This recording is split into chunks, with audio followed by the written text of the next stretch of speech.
ിയാൽ മോശക്കാരിയാണെന്ന് പറഞ്ഞിട്ട് നിങ്ങൾ അവളെ കളിയാക്കല്ലേ എന്ന് പറഞ്ഞ അവസാനം വീട്ടിൽ നിന്നിറങ്ങാൻ നേരം എല്ലാവരുടെ മുഖത്തേക്ക് നോക്കിയിട്ട് പറയാ, വാപ്പ പോവാട്, ഇനി തിരിച്ചു വരൂല്ല എന്ന് പറഞ്ഞ് അസ്സലാമു അലൈക്കും എന്ന് പറഞ്ഞിട്ട് യാത്ര തിരിക്കുമ്പോ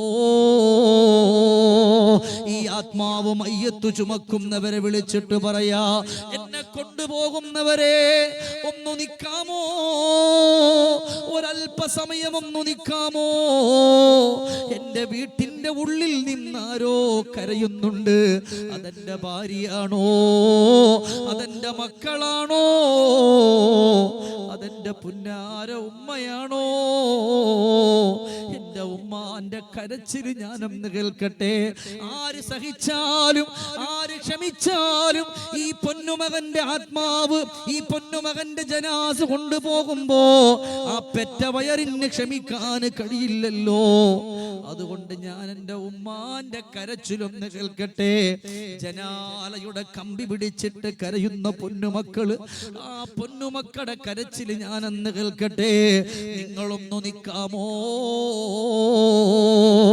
ആരും കേൾക്കൂല ആയിഷ, ആരും കേൾക്കൂല ആയിഷ. മയ്യത്തിങ്ങനെ കൊണ്ടു നടക്കാ ഒരുങ്ങുകയാണ്. ലാ ഇലാഹ ഇല്ലല്ലാഹ്. അങ്ങനെ കൊണ്ടു നടക്കുമ്പോ ആ സമയമാണ് വിളിക്കുന്നത്, വയാ ഇഖ്വാനീ ഫലാ തഗുറന്നകുമുദ് ദുനിയാ കമാ ഗറതനീ. എന്നെ ദുനിയാവെന്നെ ചതിച്ചിട്ടുണ്ട്, എന്നെ ദുനിയാവെന്നെ ചതിച്ചുപോയി, എന്നെ ദുനിയാവെന്നെ വഞ്ചിച്ചുപോയി.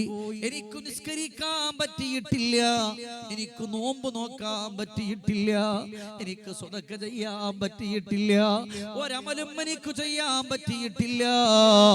അല്ലാഹു സമ്പത്ത് തന്നിട്ട് പോലും ഒരു പാവപ്പെട്ടവനിക്കൊന്നും കൊടുക്കാൻ പോലും എനിക്ക് കഴിഞ്ഞിട്ടില്ല. എന്നെ ദുനിയാവെന്നെ ചതിച്ചു മോനെ. അതുകൊണ്ട് നിങ്ങളെ ദുനിയാവ് ചതിക്കാതിരിക്കട്ടെ, നിങ്ങളെ ദുനിയാവ് ചതിക്കാതിരിക്കട്ടെ എന്ന് പറഞ്ഞിട്ട് പൊട്ടിക്കരഞ്ഞിട്ട് അവസാനം എന്റെ കൂട്ടുകാരെ നമ്മളെ കൊണ്ടുപോകുന്നുണ്ട്. എവിടെയെന്നറിയോ? പള്ളിയിലേക്കൊന്ന് കൊണ്ടുവച്ചിട്ട് അവിടെ നിന്ന് എല്ലാവരും മയ്യത്ത് നിസ്കരിച്ചിട്ട് ചില ആളുകൾ ഇറങ്ങി ഓടും. ആ ഓടുന്നവരുടെ മുഖത്ത് നോക്കിയിട്ട് പറയാ, നിങ്ങൾ എവിടെ പോവാ?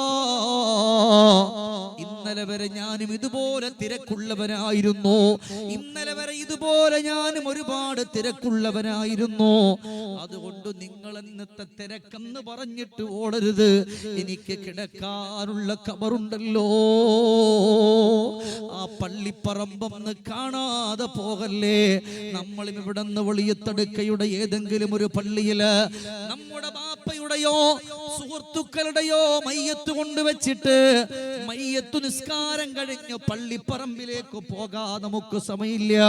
നമ്മൾ ഇറങ്ങി ഓടുമ്പോ നിങ്ങളുടെ കൂട്ടുകാരന്റെ ആത്മാവ് ഒരു ഭാഗത്ത് നിന്നിട്ട് പറയാ, എവിടെയാടാ ധൃതി പിടിച്ചോടുന്നത്? ഒന്ന് നിൽക്കാമോ? എവിടെയാണ് ധൃതി പിടിച്ച് ഓടുന്നത്? ഇതുപോലെ ഒരുപാട് തിരക്കെനിക്കുണ്ടായിരുന്നല്ലോ. അവസാനം എല്ലാവരും കൊണ്ടുവന്നിട്ട് മയ്യത്ത് കൊണ്ടുവന്ന്, ഞാൻ ചുരുക്കിക്കൊണ്ടുവരികയാണ്, മയ്യത്ത് കൊണ്ടുവന്നിട്ട് പള്ളിപ്പറമ്പിലേക്ക് അങ്ങ് വെച്ചിട്ട് എല്ലാവരും മണ്ണിട്ട് മൂടുമ്പോ